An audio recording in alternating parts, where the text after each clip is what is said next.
Débarqué le 12 octobre 1765 à Centauri, James Boswell a réussi à traverser tout le nord de l'île en à peine 6 jours, ce qui peut être considéré comme un véritable exploit, au regard du manque total de préparation du voyage.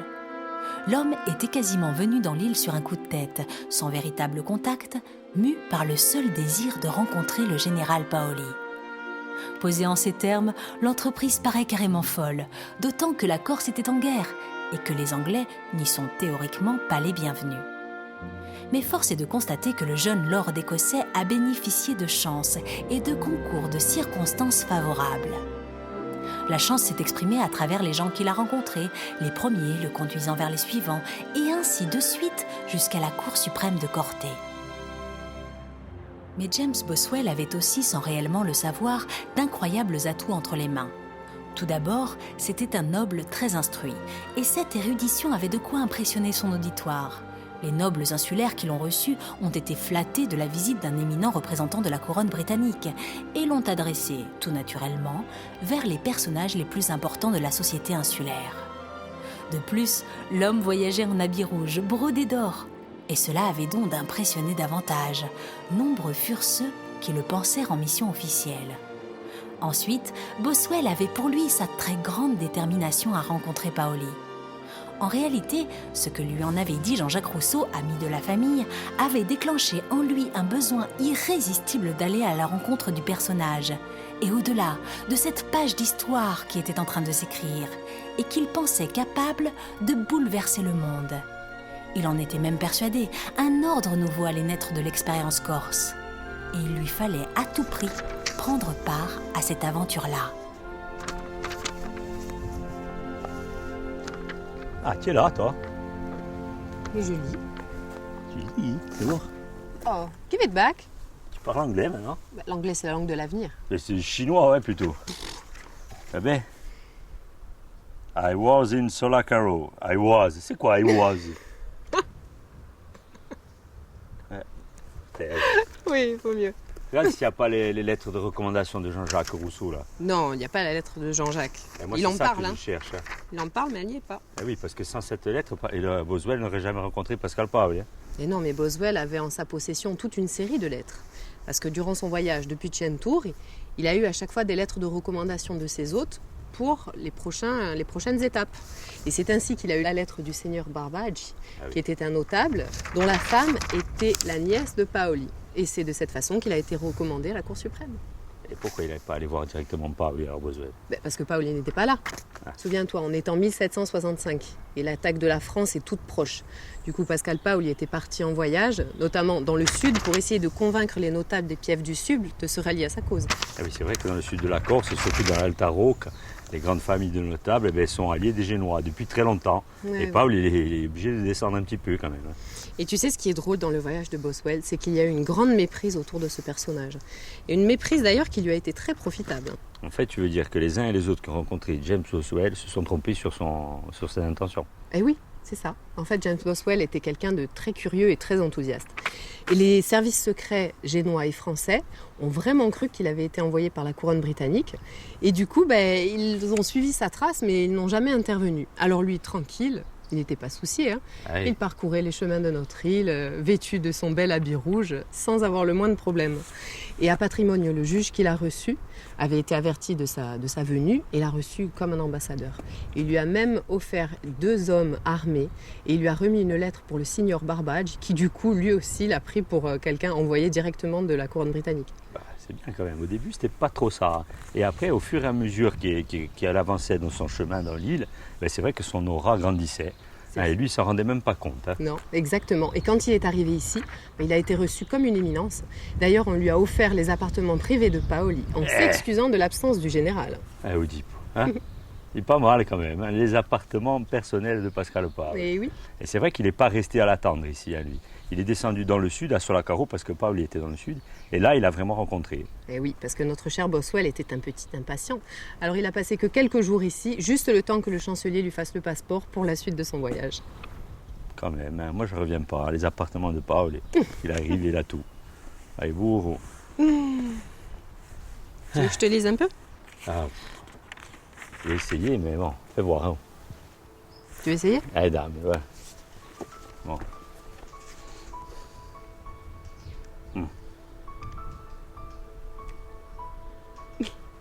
Déjà que j'étais pas bon à l'école en anglais. Mais alors, là, cabiscouloun, je comprends rien. Ouais, c'est pas pour moi. Ouais,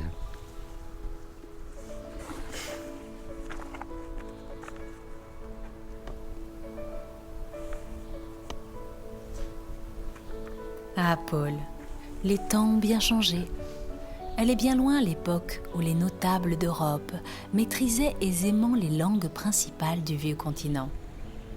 Boswell, tout comme Pascal Paoli ou Napoléon Bonaparte plus tard, parlait couramment l'anglais bien entendu, mais aussi le français, l'italien, l'espagnol, l'allemand et même le russe. Voyager ne leur posait aucun problème et toutes les langues s'entremêlaient dans les cours européennes. Et même à Corté, où l'italien était de rigueur, les hauts dignitaires étaient en mesure de s'entretenir avec des émissaires espagnols, français ou prussiens. D'ailleurs, le général Paoli avait insisté auprès de ses chefs pour que le Conseil suprême adopte les us et coutumes des autres cours européennes, lui qui cherchait désespérément à faire reconnaître son État sur le plan diplomatique. Il avait ainsi instauré le port de la perruque poudrée, à la manière des élites européennes, et obligé les membres de son gouvernement à abandonner les habits ordinaires pour des costumes et des uniformes cossus. Même les bâtiments officiels de Corté avaient été décorés avec le plus grand soin, afin d'asseoir un peu plus encore la respectabilité et la grandeur de cette nation naissante et de son gouvernement.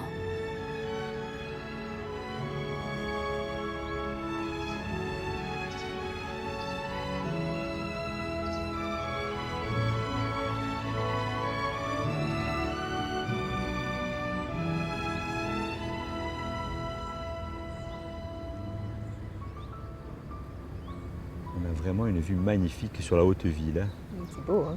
L'église de l'Annunciade, le clocher, les vieilles maisons, Vettiegaz, Ubalazzo, les remparts de la citadelle. Et là-bas, c'est pas ta maison. Eh oui. Et tu sais, James Boswell, quand il visite Corté, il va arpenter les moindres ruelles. Il va aller même visiter l'université de Corse qui venait d'ouvrir. Enfin, elle venait d'ouvrir, mais bon, c'était quand même fin septembre. Alors, il n'y avait encore personne dans l'université. Il a quand même visité, il était accompagné du recteur, l'abbé Valentine. Mais à cette époque-là, il n'y avait ni étudiants, ni même enseignants. Il y avait quand même les locaux. C'est déjà bien. Hein. Et ce que Boswell a adoré et ce qui l'a vraiment fasciné, c'est la visite du château, de la prison et de son bourreau. Ah, le bourreau. Oui, mais en attendant, il fallait mieux pas se retrouver entre les mains du bourreau. Hein. C'est sûr, si tu allais face au bourreau, tu pouvais dire adieu. Hein. Mais en même temps, tu pouvais choisir ta mort. Et oui, il y avait plein de façons d'être tué. Hein. Tu pouvais choisir la décapitation à la hache ou à l'épée. Ah, mais il y en avait bien d'autres encore plus terribles. Tu avais la crucifixion. En fait, tu avais le bûcher. Par les flammes, c'était pas terrible. Et l'écartèlement. Oh, quelle avec horreur. les chevaux, tu vois. Et après, ils te démembraient.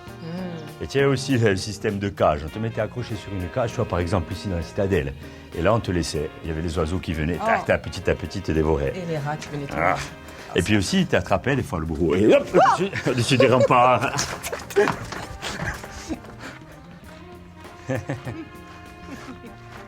Et attention, Karine, parce que juste à côté de toi, tu as la maison du bourreau. Là Eh Mais oui. c'est pas sa maison, ça. C'est sûr. Bah, certaine, c'est pas là. Hein.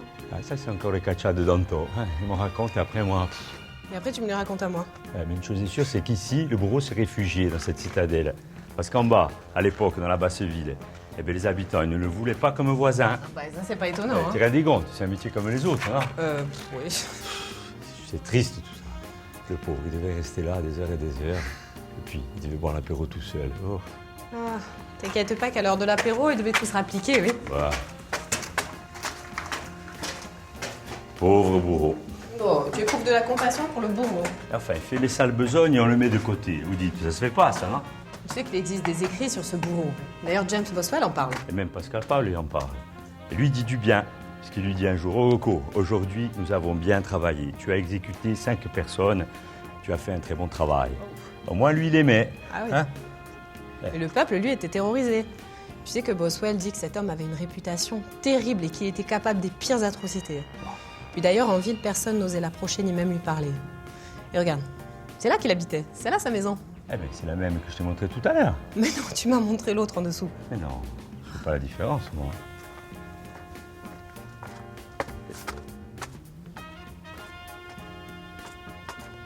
Mais viens voir de plus près, tu adores ça en plus.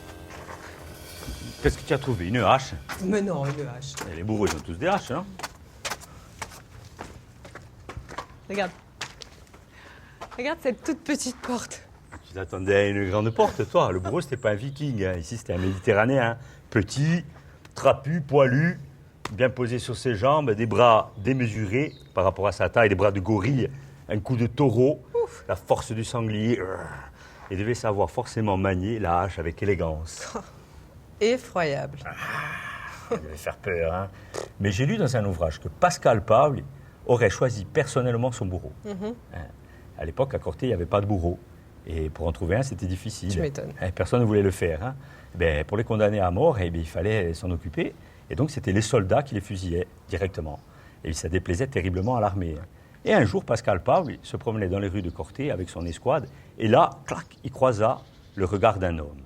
Et là, il s'est exclamé à son entourage, « Nous qui cherchons en fait, un bourreau pour faire les sales besognes, eh bien, voilà l'homme qui a le physique qui est prédisposé à la chose. » Et là, il dépêcha un membre de sa garde pour aller voir cet homme, hein, pour se rendre compte qui était-il et d'où il venait. Et très vite, on a appris qu'en fait, il venait de Sicile et son père, son grand-père et son arrière-grand-père avaient officié comme bourreau. Ah bah dis donc, sa voix était toute tracée à lui. Eh oui, il a embauché sur le champ. Tu m'étonnes. Mais c'est vrai que Boswell a dit qu'il avait un physique vraiment terrifiant et que d'ailleurs, le simple fait de le regarder figeait le sang. Et ça, c'est ceux qui ont eu le temps de le voir. Les autres, là, dans le trou, au fond, directement au cachot.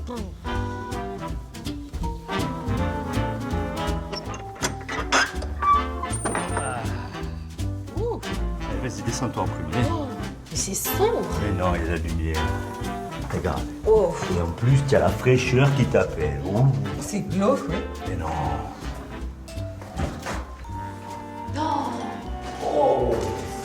Oh là, mais c'est petit et humide. Humide, et qui humide? C'est frais, là, on est bien. En plus, il y a le lit. Oh, il devait être bien à l'époque, là.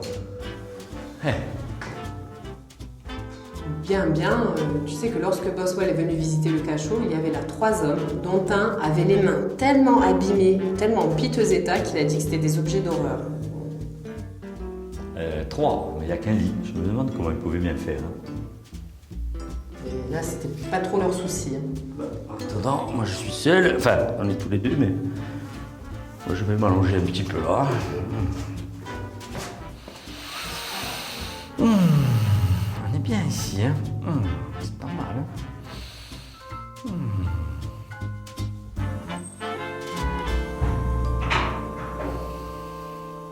Ah, Karine, tu croyais peut-être impressionner Paul en l'enfermant de la sorte dans ce cachot humide et sombre.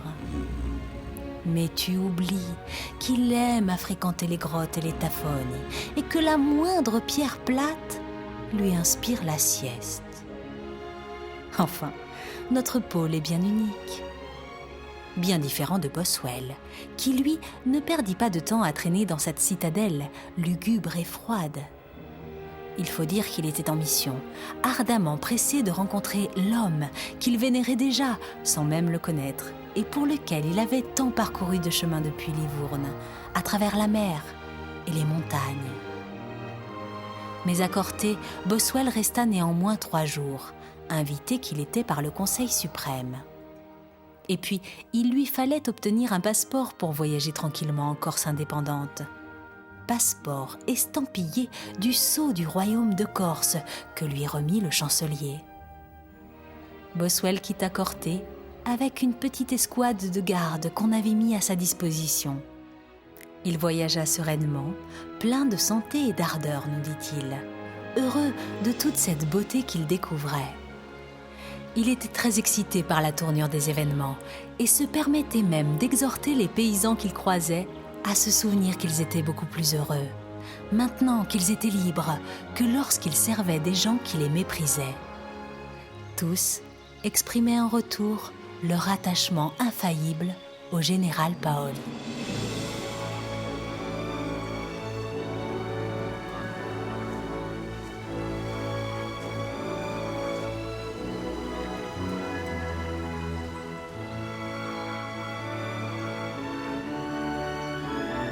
sais, Karine, en regardant cette forêt, toute cette nature, je me dis que le voyage de Boswell n'a pas dû être évident. Parce que je l'imaginais bien arriver en Corse pour rencontrer Paul. Déjà, il est obligé de passer par la Macchia dans le Cap Corse. Donc lui, il avait des habits de notable, bien beaux. Il est obligé de passer dans les buissons piquants. Après, il ne faut pas qu'il se perde dans les forêts de chênes parce qu'elles sont denses. Traverser les rivières, probablement, il a dû se mouiller les pieds. Et reste après Gros. Après, traverser les barres rocheuses et pour finir dans une forêt, une étraie comme celle-ci. Et là, c'est pas évident à se trouver le chemin. Hein. Mais bon, ça n'a pas dû être si désagréable. Il a quand même vu des paysages extraordinaires. Oui, peut-être, mais extraordinaire. Mais tu sais que la route, il n'y en avait pas. Entre Ville-Savonne et Ajaccio, il n'existait qu'un chemin en 1765. Ce n'est qu'après, en 1827, que la route va se réaliser. Il n'y avait qu'un chemin, un chemin caillouteux, et tu pouvais l'emprunter qu'à pied, à dos de cheval ou à dos de mule. Mais oui. Bon, en tout cas, cette forêt est vraiment magnifique. Ah ouais, extraordinaire. Hein. Magnifique.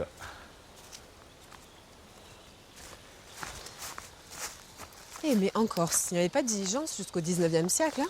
Et non, les routes elles étaient très étroites et les carrioles ne pouvaient pas passer. Elles étaient trop larges, les carrioles. C'est un peu plus tard, au 19e siècle, enfin la moitié du 19e, qu'on commence à réaliser les travaux pour agrandir les routes. Parce que déjà au départ, quand tu pars de Bastia, pour aller à Ponteletche, tu n'empruntes pas la route que l'on emprunte aujourd'hui. Tu passes par Saint-Florent, t'imagines un détour, et ça jusqu'en 1830. Hein. Alors de Saint-Florent, après tu remontes à Corté, Venaco, Vivario, puis Ville-Savonne, et après tu redescends sur Bocognano. Ça représente des kilomètres, ça. Des kilomètres, et tu peux l'emprunter uniquement à cheval, uniquement pour les cavaliers. Et d'ailleurs, c'est Napoléon, le précurseur, qui va ordonner les travaux de la réalisation de cette route en 1801. Et les travaux vont se terminer en 1827. Et cette route va porter le nom de Route Royale en 1836. Route Royale, ça me plaît comme nom. Hop, attention la tête, très chère. Ah, pour Boswell, en 1765, c'est beaucoup plus long. Hein. Il faut faire plein de détours. T'imagines, monter dans les villages, descendre les vallées, et prendre les girades, les revillages. C'est vraiment ta strapade. Hein. C'est sûr que vu sous cet angle, ça devait être un peu pénible. Hein. Enfin, surtout pour un jeune lord écossais de 25 ans. C'est pénible pour nous, alors je t'explique. Hein. Lui n'avait pas du tout l'habitude de ce relief en plus. Par contre, il a fait une très sympathique description de son voyage en Corse. Hein. C'est vrai qu'il a écrit beaucoup, lui. Hein. Et oui, je vais essayer de te retrouver le passage. Ah, voilà. Mon voyage en passant les montagnes fut fort agréable. Je passais d'immenses vallons et de vastes forêts.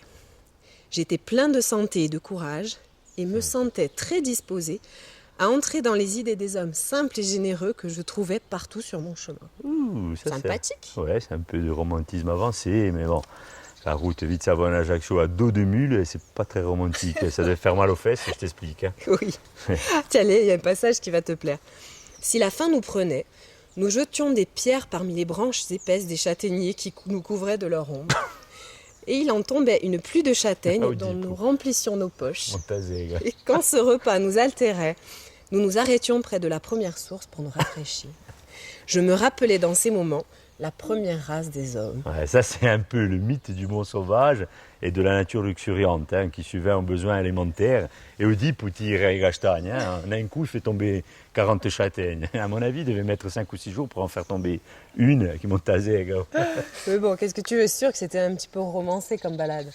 Mais bon, Boswell était tombé vraiment amoureux de la Corse et par la suite, de nombreuses personnes le seront aussi. Et c'est vrai qu'il y a beaucoup de gens et de voyageurs, surtout comme Maupassant, qui sont tombés amoureux de la Corse. Hein. On parle beaucoup de la Corse, il y a des gens primitifs, pas au sens d'hommes des cavernes, mais c'est un peu en fait ce que l'on dit de la Corse. Comme aujourd'hui, on dit toujours les Corses ils sont sauvages, mythiques, ils sont cachés dans les forêts, on le dit beaucoup. Mais à l'époque, c'est vrai qu'ils romancent beaucoup. Mais la Corse, on vit dans un climat assez rude. Hein. Boswell arrive, il y a la famine, il y a beaucoup de maladies à cette époque. Il y a aussi la guerre, parce qu'on est déjà en 1765 et ça fait 36 ans que la Corse est en guerre. Donc ça n'est pas rien. Hein. Et lui, ce qu'il voyait, c'était surtout ces immenses forêts avec ces arbres gigantesques, ces montagnes sauvages. Et ça lui donnait vraiment cette impression de jardin d'Éden, voire même de monde oublié. Le monde oublié, le jardin d'Éden, ça c'est mon univers, la montagne.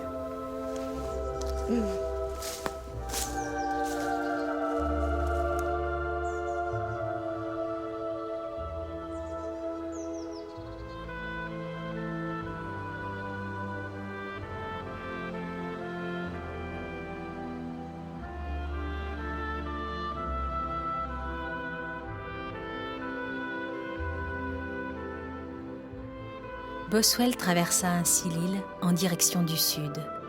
Après plusieurs jours de marche soutenue, il atteint la vallée d'Ornano, où il croisa la communauté monastique d'un grand couvent. L'un des moines lui demanda alors d'où il venait. « D'Angleterre », lui répondit-il fièrement. Alors le moine s'exclama bien haut, « Les Anglais, autrefois des anges, sont aujourd'hui des diables. » Mais il l'invita à passer la nuit en leur compagnie. Boswell les remercia et fut reçu avec beaucoup de déférence. Preuve, une fois de plus, du caractère presque sacré de l'hospitalité dans cette île. On a vraiment un point de vue magnifique sur le village de Solacaro. Et puis cette vallée, regarde, la vallée du Tard, comme elle est belle. Et dire que c'est ici que Boswell a rencontré Pascal Paoli pour la première fois, à Solacaro. T'imagines, le général était là dans le sud où il organisait des réunions politiques avec les nobles des Pièves du Sud. Ah oui, la politique, hein, parlons-en. C'est déjà compliqué, mais ça l'était aussi à l'époque de Paoli. Parce que Paoli, il faut qu'il aille rencontrer les notables du Sud et puis il doit essayer de les rallier à sa cause. Donc t'imagines là, les discussions qui n'en finissaient pas pour qu'il soit de son côté. Donc il fallait discuter longuement. Alors un coup c'était bon, après il fallait revenir parce qu'un coup il fallait changer de couleur facilement. Et puis là, on est dans le Sud, il ne faut pas oublier qu'il y a toujours les bastions comme Ajaccio et Bonifacio où il y a les Génois. Donc il est sur un territoire ennemi. Et puis les grandes familles du Sud sont alliées, sont étroitement liées aux familles génoises et aussi par des liens de mariage. Donc c'est difficile pour lui, il est en territoire ennemi, donc il ne se déplace pas tout seul bien entendu. Il vient avec une petite armée, une escouade de 40 soldats qui l'accompagnent tout le temps. Non, bah ça c'est pas étonnant. Et tu sais que lorsqu'on lui a présenté Boswell, sa première réaction a été la méfiance. Et Boswell nous dit d'ailleurs qu'il lui a pratiquement pas adressé la parole, mais qu'il a regardé d'un regard pénétrant, comme s'il cherchait à scruter l'intérieur de son âme. T'imagines, le capitaine de ta garde vient te prévenir qu'un Anglais, un Britannique, vient te rencontrer avec des lettres de recommandation. Donc, à mon avis, il faut se méfier, il est dans le doute. Et c'est sûr qu'il a dû l'accueillir froidement. C'est sûr, l'accueil était même glacial. Alors il a pris les lettres que lui tendait le jeune Boswell. Il a d'abord pris celle du comte de Rivarol et ensuite celle de Jean-Jacques Rousseau. Il les a lues sans laisser transparaître la moindre émotion. On entendait les mouches voler. Les Rivarol, je crois que c'est des familles d'origine génoise. Mais la branche corse s'est ralliée à Pascal Paoli. Et il a été nommé sous Paoli comme commissaire de la province de Balagne. Et ça, attention, c'était pas rien. Oui. Mais quand il s'est déplacé avec Boswell, il discutait en quelle langue? Italien? Non, après la lecture de la lettre de Jean-Jacques Rousseau, il s'est adressé à Boswell en français. Et puis ensuite, comme Boswell parlait parfaitement bien le français, l'entretien a continué dans la langue de Molière. Paoli parlait donc le français. Et oui, il a appris à parler à l'école à Naples. Il parlait le français, il parlait l'italien et puis l'anglais. Et par la suite, quand ils sont devenus amis, ils discutaient tous les deux en anglais. Il parlait avant Cougours, non? Oui, il parlait corse, mais pas à la cour. Et puis pas en présence de personnalités importantes. Il ne faut quand même pas oublier le haut degré d'érudition de ces grands hommes, parce qu'ils parlaient parfaitement toutes les langues de la démocratie européenne. Mais tu sais que le corse a failli être une langue internationale. Oui, ça s'est joué à peu de choses. Et Paoli, dans ses écrits, avoue que lorsqu'il rencontre Boswell pour la première fois, il le prend pour un espion. Carrément un espion? Oui, Paoli est en train de négocier une sortie de crise avec la France. Arrive James Boswell, un Écossais, donc un Britannique. Et les Britanniques sont les ennemis héréditaires de la France. En plus, Paoli, il est en danger perpétuel, on veut pratiquement l'assassiner tous les jours, et donc il est méfiant. Et lorsqu'il va lire ces lettres de recommandation, il va voir que ce n'est pas du tout un espion. Et non, il n'y avait aucune lettre de Sa Majesté britannique. Mais bon, Pascal Paoli était un fin observateur, c'était un homme très intelligent, et il a vite vu que Boswell ne représentait aucun danger pour lui. Alors lui, du haut de ses 40 ans, a vu ce jeune homme plein d'enthousiasme, un peu foufou, qui avait seulement 25 ans. Il a en quelque sorte pris sous son aile et l'a invité à passer quelques jours avec lui, à partager ses repas. Et il est resté chez lui du 22 au 29 octobre 1765. Oui, donc il a dû être ravi, il ne s'attendait peut-être pas du tout à cet accueil. Non, tu penses, il a été vraiment enchanté. Et par la suite, il est devenu un fervent admirateur du général. Le général Paoli, qui avait un certain charisme, une certaine prestance, il exerçait un pouvoir sur les jeunes, parce que les jeunes rêvaient de liberté. Et d'ailleurs, il rencontre par la suite Charles-Napoléon, le père de Napoléon Bonaparte, après la venue de Boswell. Et là, il tombe aussi sous le charme. Donc il va quitter Ajaccio avec sa femme pour se rendre à Corté. Et là, Carlo Maria Bonaparte va devenir le secrétaire personnel de Pascal Paoli. C'était quand même une sacrée époque, riche en idéaux. Les gens rêvaient de liberté, mais alors... Ils l'ont rêvé et puis ils l'ont fait. Ils ont contribué à vraiment changer les choses. Ils ont fait de belles choses quand même. Et regarde. Et là, tout ce maquis, cette verdure empreint de liberté et d'évasion. Qu'est-ce que c'est beau. C'est à Solacaro que Boswell finit par rejoindre Pascal Paoli. Pour une rencontre qui aurait pu passer inaperçue au regard de l'histoire, mais qui s'avérera en réalité déterminante pour la carrière des deux hommes et pour la suite des événements dans l'île.